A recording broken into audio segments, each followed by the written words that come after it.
زه د دین محنت ډیر زیات کومه، د دنیا محنت هم کومه، خو ډیر زیات تکاوټ او پریشانی راته، او کار کې راته اسانیم نه وي او کار می پوره کیږي نه.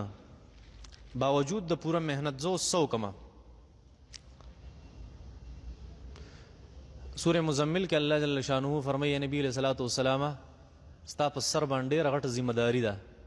ان لک فی النهار سبحا طویلا، ته به سبا د ورځې ډېره غټه لامبو وایې. نبي علیہ السلام ذمہ داری دې ډېره غټه ده. نو اوس د هغې د اسانۍ دپاره څه وکړه؟ یا ایها المزمل قم اللیل الا قلیلا نصفه او انقص منه قلیلا او زد علیه ورتل القرآن ترتیلا. د شپې پاسه او د قرآن تلاوت کوه، تهجد کوه، په دې به ستا کارونه څه شي؟ آسان وشي. په تهجد باندې د انسان کارونه اسانیږي او کارونه بیا سر تم رسیوه. دویم کم سړی چې جمعې په ورځ سورۃ کهف تلاوت کوي، الله جل شانه د ټولې را روانې هفتې کارونه د هغه بالکل داسې په اسانه سر ته ورسي چې د خبر هم نشي.